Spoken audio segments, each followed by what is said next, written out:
Hello, and welcome to today's member-only webinar, Introduction to the Brand and Retailer Certification Toolkit. Today's presentation will be recorded and sent out to all registered participants and also will be posted on the Hub. We will have a Q&A portion throughout the presentation. You can type your questions into the question box on the webinar doc. Any unanswered questions will be answered afterward via email. Now on to Ashley Gill, Director of Standards. Ashley? Thank you very much, Rose. Thank you everyone very much for attending today's webinar. This is one of two webinars that will be going through our new certification toolkits. If you have accessed a certification toolkit from us in the past, you'll know that this is an update that has been well overdue. I think the last one was several years old. And a lot has changed with Textile Exchange and with our standards and certifications. So we're really excited about the new toolkits. We have the team going to walk through a few sections today. So today we're going to be talking about the brand and retailer certification toolkit. Tomorrow's webinar, which if you haven't registered for, be sure to pass it on to your suppliers. We'll go through the supplier certification toolkit. We'll go through a little bit about the toolkit, an overview of what's inside. We'll also look at a few of the details in sections about how certification works, chain of custody, and marketing the certification. And if everything goes well, we should have some time for Q&A. So yeah, the first thing that I wanted to talk about before we get into the toolkit is to introduce the speakers today. I'm Ashley Gill. I'm the Director of Standards at Textile Exchange. And with me today, I have three very lovely members of our team. Trini Gantner is our Standards Manager. She'll be walking through how certification works. Val Colden is the Assurance Manager, and she'll be talking about chain of custody. And Stephanie Pokorski is our Senior Standards Coordinator, and she will be talking us through labeling and the overview of the toolkit. On the next slide, there's a couple of just things I wanted to let you know.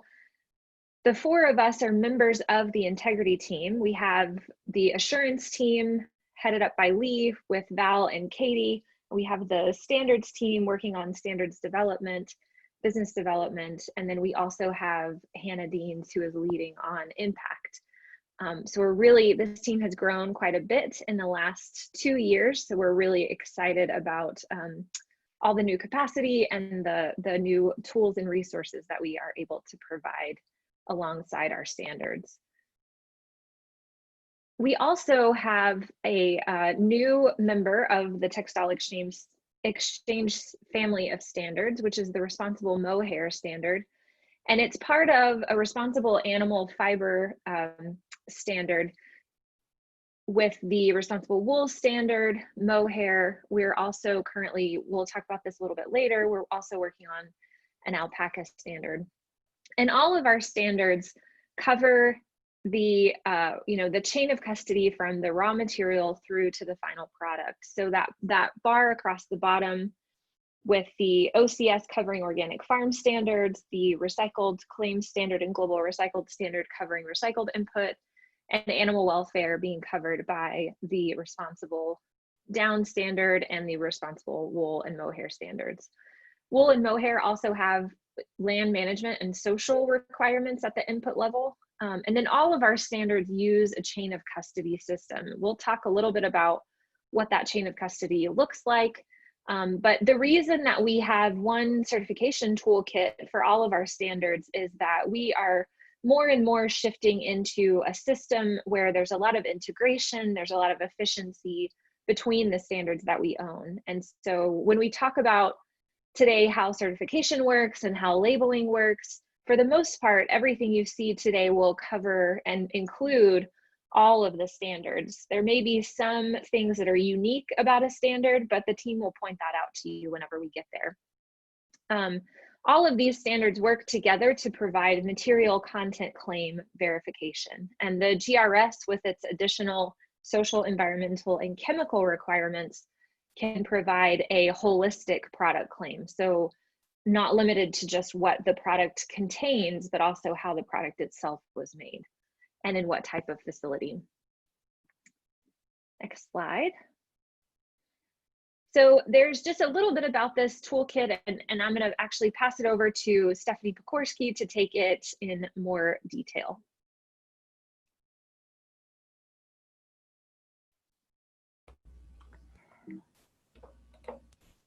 Okay. Okay. Hi, everybody. Thank you, Ashley, for the introduction. So as Ashley mentioned, I will give you a tour of what's inside of the toolkit itself.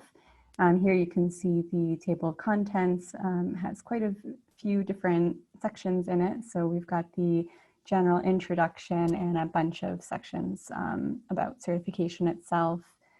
How does it work? How can you market your certification? And we also have a nice section on Textile Exchange Standards that gives you a high-level overview of what those standards involve. And then we have 3 appendices at the very end with a glossary and some examples of scope certificates and transaction certificates. So now I'll just switch over to the PDF of our toolkit document. So hopefully most of you have seen this by now. We sent it out through email and through the invitation to this webinar. So if you haven't seen this yet, you can download it from our website at textileexchange.org/integrity. It's under the tools and support section at the very bottom. You'll find it there. We can also send a link out after in the follow-up of this webinar. So this toolkit contains 32 pages. Here's the table of contents again. There are several nice features to this toolkit including navigation links to the different sections. The contents here shows all of the high-level sections and lists out some of the most important topics underneath each of them. So you can have a direct link to those sections as well. Not all of the topics are listed on this page here just for the sake of saving space, but they are the most important ones. So moving on, we'll just give a little bit of a tour here. There's an introduction that talks about the toolkit itself, a little bit about Textile Exchange. You'll see throughout the document that there are more navigation links to, for example, other sections in the document itself. And there are also several links to web pages that will provide more information on a certain topic, as well as links to documents, relevant documents that are part of our standard system. So I'll just keep scrolling a little bit so you can see we've got a lot of updated diagrams, which we're very pleased to share. And for example, here under the chain of custody topic section, you'll also see that within each section, the title of the section appears at the top of every page that's associated with it. And then those subtopic titles are listed in blue underneath. For scope certificates and transaction certificates, we've got these really nice checklists off to the side. So when you're looking at a TC or an SC, you know exactly what needs to appear on there. And there's also links to the example TCs and SCs that are that appear in the appendix at the end. I'll just scroll through the rest here so you can see more really nice diagrams for helping understand the certification process, different options for certification, the cost, marketing, which we'll get into a little bit further in the presentation today, and the overview of the standards as well, some of the key points within them. Another nice feature in the appendix is the glossary. So if there's a lot of terms that are not familiar to you, which might be the case, you can find them in here as well. And finally, those scope certificate examples, scope certificate and transaction certificate. And there's links to download the full PDF itself so you can view it a little bit closer. And that's it. So now we'll move on to discussing some of the sections and the content that actually appears in the toolkit. So now Trini will give you an introduction to about certification. Hi, everybody. So as Stephanie mentioned, I'm going to walk you through how certification works, and you will find that information on the pages 5 to 7 in the toolkit, as well as 8 to 10. First, let's talk about why certification is really necessary. And there are a bunch of benefits certification provides, such as brand protection, purchase assurance, and providing greater credibility to the claims that you will be making. And certification really ensures that there's an ensures that environmental and or social improvements lead to real and meaningful change. So a standard is a tool to provide meaningful change. There are different types of verifications, first, second, and third, and Textile Exchange uses a third-party verification system. And we'll talk a little bit about that before, but just for information, a first-party verification system is a self-reporting declaration system. A second-party verification system is a step up a little bit in integrity, but also is more expensive. So it is companies auditing their own supply chain. And then when we look at the investment and integrity, third-party certification, which is what we use, is done by an independent third-party certification body. So next, let's look into how certification actually works, and you will find that on pages 8 to 10 in the toolkit. So how we set our standards is the next thing I'll be speaking about. We have our own standard setting procedures and certain development procedures. And we are using an inclusive multi-stakeholder process as we design all our standards. And they also have a strong assurance system on the back. We are a member of the ICL Alliance. And they also bring out their different codes on standard setting, assurance, and impact measurements that we also follow. And one important aspect of it is the multi-stakeholder participation that I like to flag. So we don't create our standards in a vacuum. We do that by help of the International Working Group that is designing a standard along with us. And next, let's look at the roles of an organization that are involved in a standard. So in this little diagram, you see the standard scheme in the middle, the white bubble. And Textile Exchange is the scheme owner. So we own the standard, we maintain the standard, and we work with other entities in the system to create a well-rounded standard. So then we have the certification body at the bottom right, which audits for conformity with the standard itself. And those are the third-party verified entities that I mentioned earlier. And then at the top of the pyramid, we have the accreditation body who provides oversight over the CBs and ensures that all our standards are audited against consistently. And then at the bottom of the pyramid, we have the certified companies, which is you, that get audited against our standard.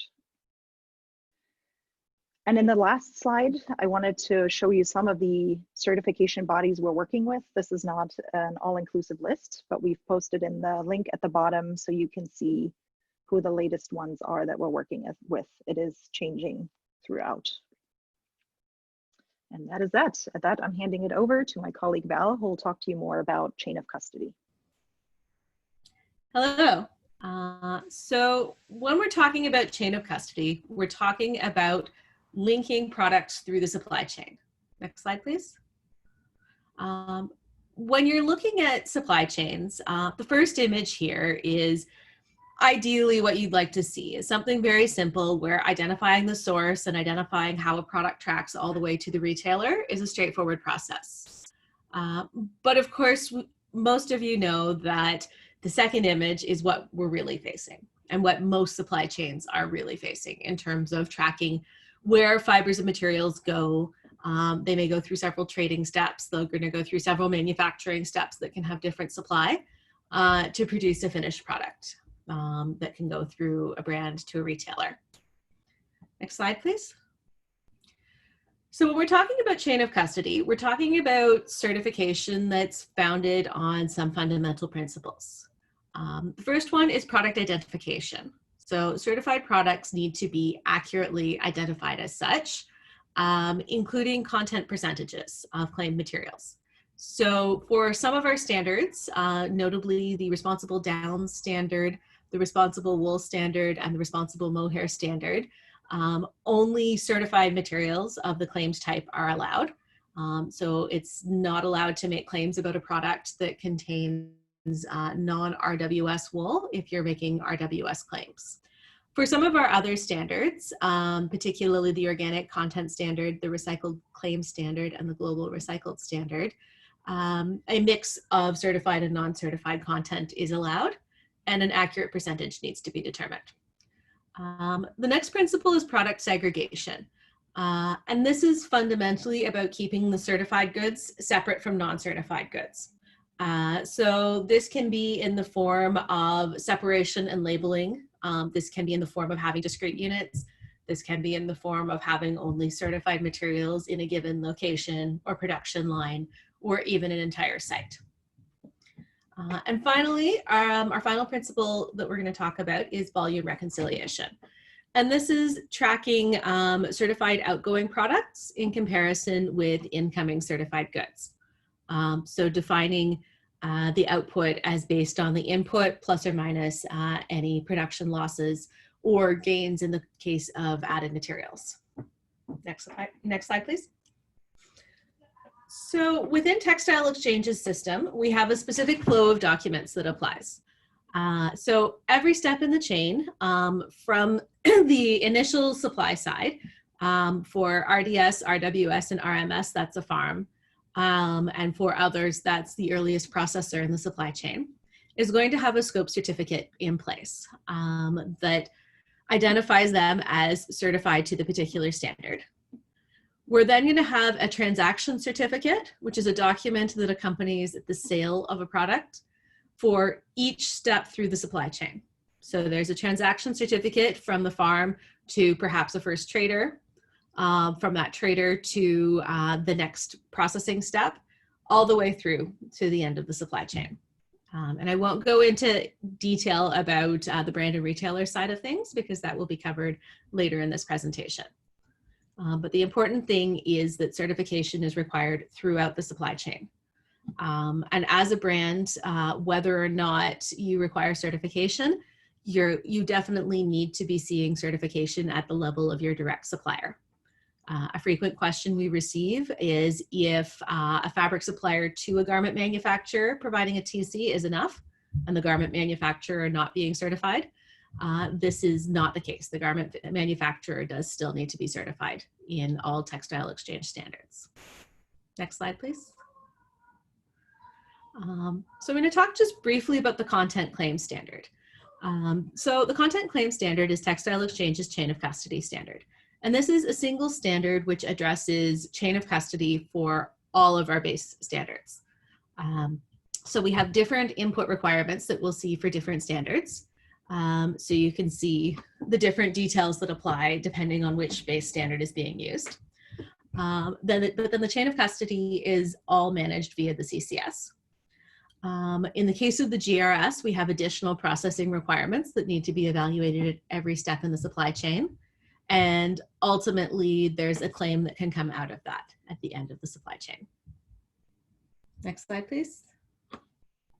So now I'm going to pass this over to Stephanie to talk about marketing your certification. Okay, thank you, Val. So marketing your certification will appear in the certification toolkit on pages 22 through 24. And really when brands and retailers use our standards, we find that they have two primary goals in mind. The first is to use them as an internal verification of the materials in their portfolio, probably to support sustainability claims or targets that they've made.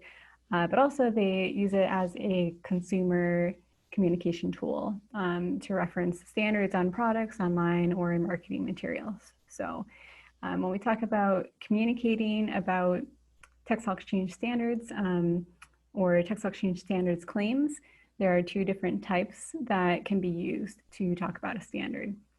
The first one is a general marketing claim, and the second one is a product-specific claim, and they have very separate uses, requirements, and intentions.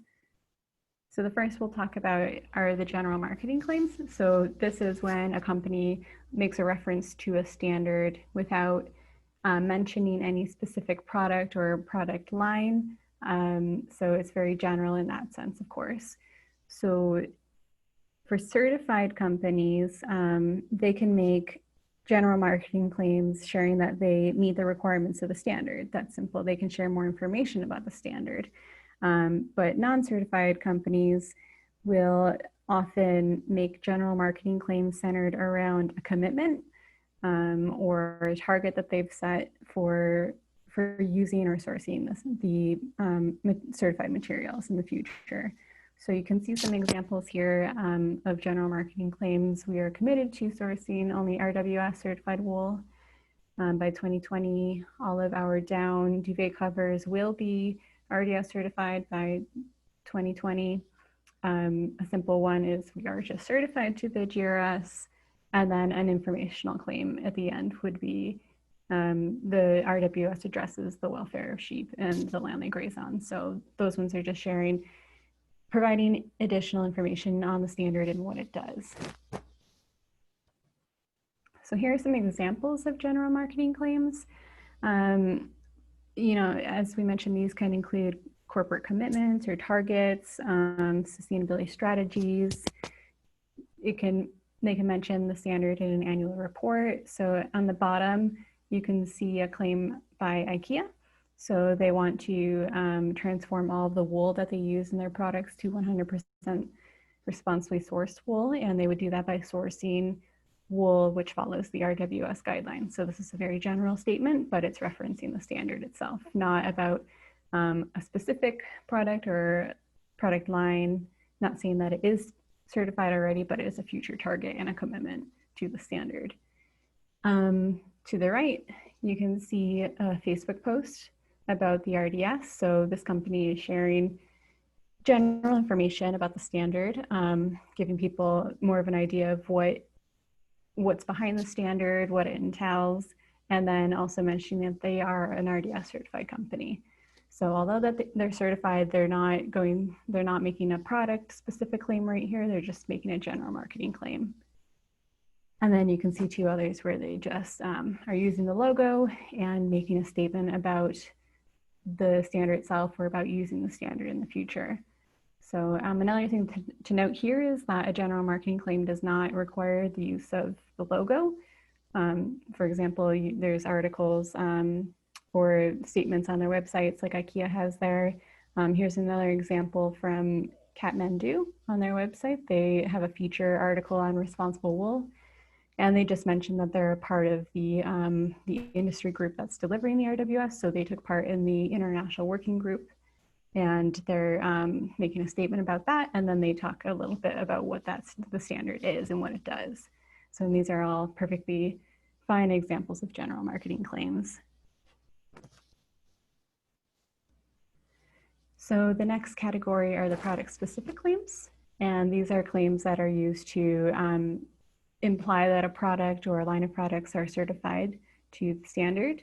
And these type of claims could be made on or off of product. So some examples include hang tags on the products or the labels, online or catalog product descriptions, or any point of sale marketing where the claim is connected to a specific product itself. And as a lot of you may know already, a product specific claim, especially when it's labeling, requires several different elements. I won't go into detail about the whole process around getting approved to make a product specific claim like this, but you'll see here that you require to have the RWS logo, or not the RWS, but any standard logo that you're using That's the first requirement. The second requirement is to give the certification body's name or a number that's associated with them. And finally, you would put either the certified company's name or logo and the certification number, all on the hang tag together. And again, here are some examples of product-specific claims. You'll see that they all include the logo itself. They have some statement or claim around the standard, and then they give the certification number, and then they make the reference to the certification body. So another frequently asked question is, what do I need to do if I want to label? And the three main things that you need are: one, proof of a certified supply chain up until the last seller, the last B2B transaction. You also need to comply with our logo use and claims guide. So we have one of those for each of the standards at the moment, but in the future we are consolidating them into one single claims policy, which Ashley will speak a little bit about at the end of this presentation. But that's currently in development and will be released hopefully by the end of this year. And finally, you need to go through an approval process with the certification bodies in order to receive permission to label the product with the standard. So here's another look at who needs to be certified throughout the supply chain. Our standards require that the supply chain be certified up until the seller in the last B2B transaction. Usually this is the garment manufacturer or the brand. So you can see in the bottom track off of the main supply chain, if a brand is selling their products to retailers, then the brand must be certified in order to qualify for making a product specific claim. Retailers, who are always B2C, business to consumers, are never required to be certified.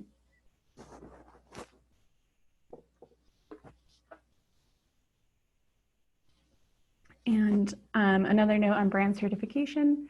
Again, certification is required up until that final seller in the last B2B transaction, and usually this would be the manufacturer, brand as wholesaler. The certification process is the same as other stages in the supply chain. However, there are post-production exemptions in place for brands with wholesale networks.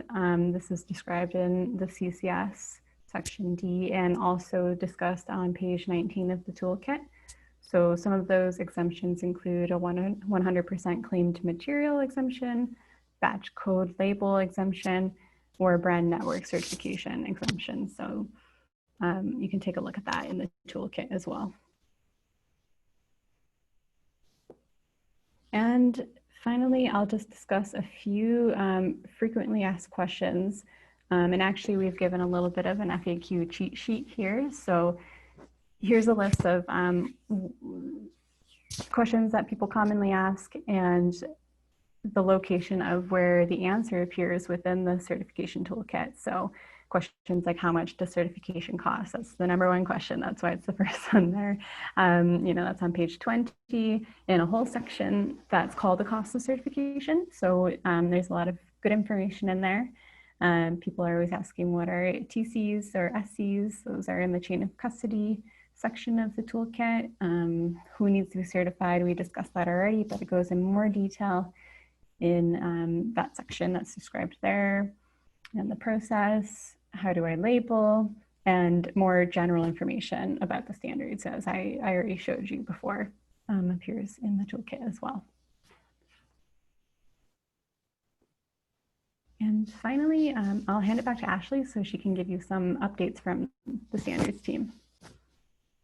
Thank you very much, Stephanie.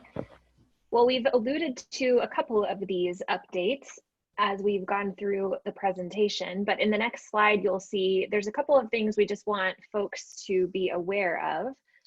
The first is the ongoing content claims standard revision. So this has already been launched on our side. We're kind of doing a little bit of the prep work for this.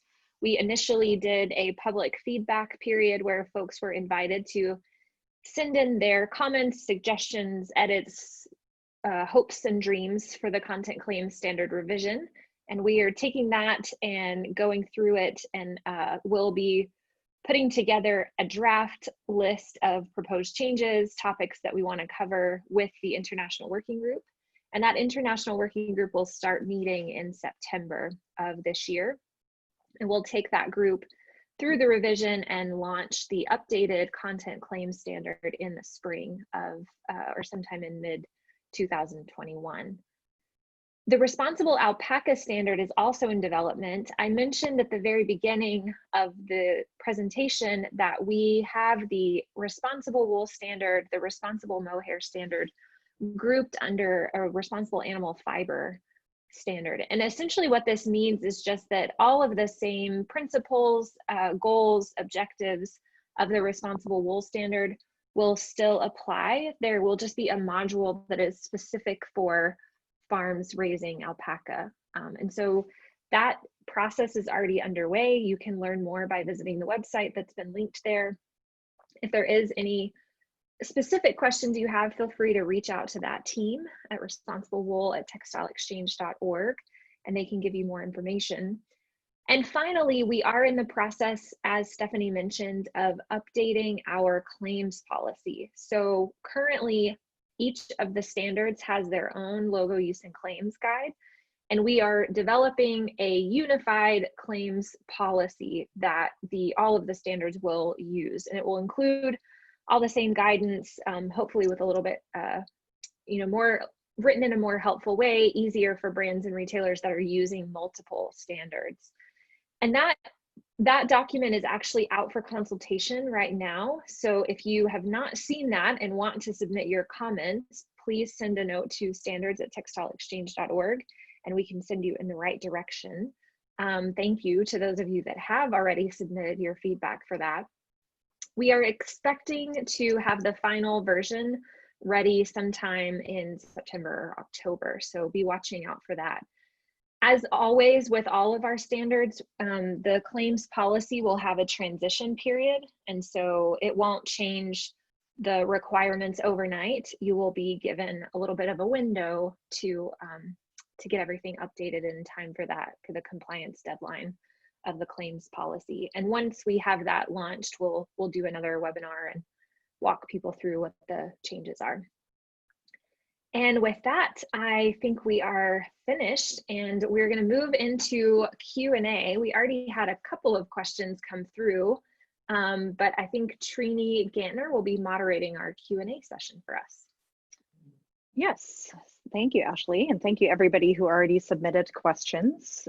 We encourage you to submit questions via the Q&A section that you will see at the bottom, and I will read them out loud and we will get them answered for you.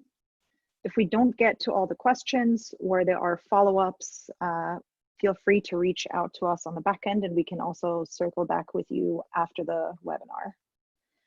So we have two questions right now. The first one is, the standards logo can be used on general marketing claims if not certified. Stephanie, do you want to speak to that? Yes, that's correct. You can use the standard logo on general marketing claims, as we saw in some of those examples. A lot of those companies were not certified, at least not yet, or at the time that they made those claims. So you are allowed to use the logo on general marketing claims, as long as you're not connecting your claim to a specific product or product line, or trying to claim that you are certified. So, yep. Thank you. The second question is the ask to go into more detail on post-production exemptions for brand. And this is a question for Val. Yeah, we can talk about that a little bit. So in the case of brands, brands are required to be certified if they are the seller in the final B2B transaction, or if somewhere further down their supply chain is the seller in the B2B transaction, somewhere one of the brand's customers. So in the case of a brand who exclusively sells their own products B2C, so through retail stores, through e-commerce or similar, then the brand is not required to be certified. If the brand sells their product directly to the B2C seller, so they sell directly to retailers, then the brand is required to be certified, but there is no further steps that are required. However, in cases where brands sell their products to wholesalers or through other trading operations, this is where we get into the question of post-production exemptions. So for a brand who has a more complicated post-production supply network, and following the brand, there is at least one more company who is a B2B seller, we have three possible exemptions in place. The first is the 100% claimed material exemption. And this allows for a brand who is using exclusively certified material of the applicable type, such as all of their down is RDS certified, to have a simplified process. The second option is the batch code label option. And this is the option that tends to be the most feasible for most brands, that requires a specifically identified label that includes information about the certification and the lot level of the production on the label is attached to the product. The third option is brand network certification, which is possible when the other two exemptions won't work, though it is a more complicated option and a more expensive option because it does require auditing of wholesalers and warehouses. Thank you, Val. Another question we have is, if a brand becomes certified, how often is recertification required? And the answer to that is annually. Another question we have received is, does a brand need to get certified for wool recycled standard if a brand is already GOTS OCS certified? I'm happy to jump in with that one. A brand that is already GOTS or OCS certified, it depends on, they would need to add the recycled standard to their certification. They would add it to the scopes, to their existing scope certificate. Because the standards cover most of the same requirements, if you use the same certification body, they can use information that they collected in their previous audit to add that scope. And so there's a chance that it might take a little bit less time, or could possibly even be done remotely. You can also combine all of those certifications into one audit. That audit might take just a little bit longer than a normal audit to just one standard, but it would still be more efficient than having the certifications done separately. Thank you, Ashley. And then we had one follow-up regarding the exemptions that Val talked about, on what the benefit is for brands with the exemptions. Yep. So the benefit to the exemptions is that they avoid anybody in the supply chain after the brand from needing to be certified.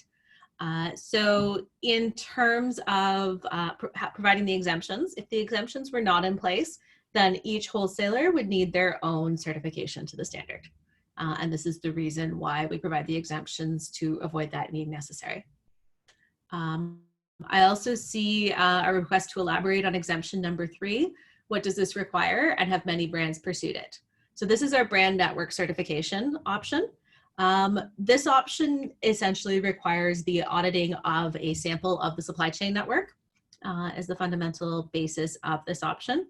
It is more complicated and frequently more expensive than other options, and it has only been used in very limited cases that we are aware of. Thank you, Val. And then there's one more question that we have in the pipeline. Does a brand need to list all the subcontractors on its scope certificate? Val, do you want to take that one as well? Yep. Yes. So for any company who's certified, and brands are not exempted from this, any subcontractor, which in our case is defined as a company who is physically handling the certified material while it's in the ownership of the holder of that scope certificate, all subcontractors do need to be listed on the scope certificate. We do differentiate between certified and non-certified subcontractors, particularly in relation to auditing requirements.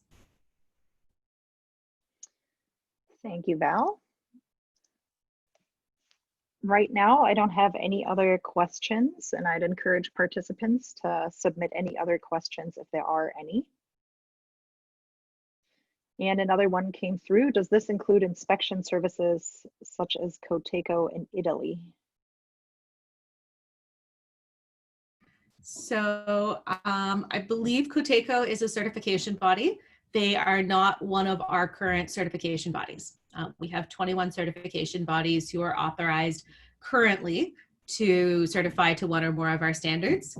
We do have others in the application process, or who may be planning to enter the application process very soon, but Coteco is not one of our current ones. Thank you, Val.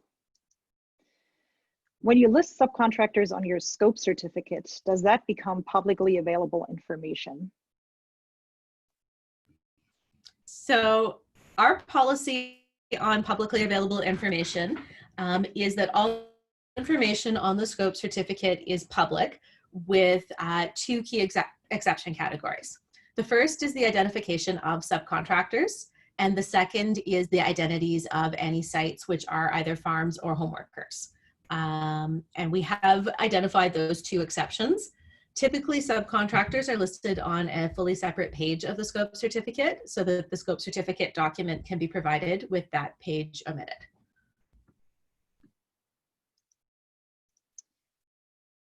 Great, thank you, Val. And then we have another follow-up question to brand certification. If a brand doesn't select an exemption, then all of its post-production distribution network locations will need to be audited and certified.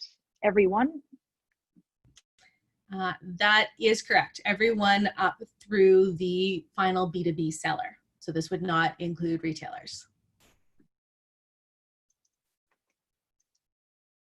And we are continuing on the topic of brand certification. How about the batch exemption? Is this a difficult process? And again, have other brands pursued it? Yep, the batch code label option, from the information we have, is the most commonly used brand exemption. From what we've been told by certification bodies, this option is viable to do for the vast majority of brands. And it does involve putting lot level identification and some information about your certification on typically a sew-in label. But from what we hear, if a brand chooses to do this, this is generally very feasible.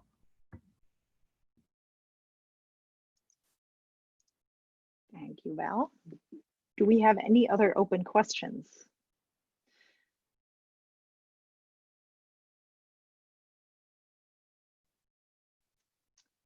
It seems like all questions have been answered, so I will be turning it back to Stephanie to close this webinar.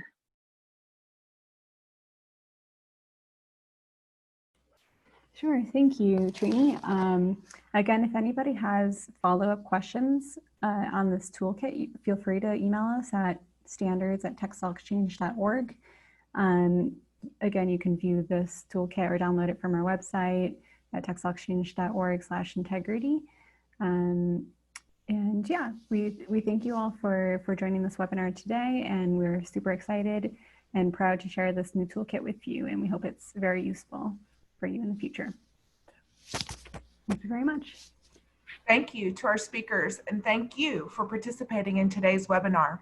Again, as a friendly reminder, if you have questions, please utilize the email addresses that have been provided to you. Also, another reminder is that today's presentation will be sent to all registered participants, whether you were able to be on the call or not, so it will be able to be utilized to share with those that were not able to attend the live presentation today. That concludes our webinar. Thank you. Goodbye.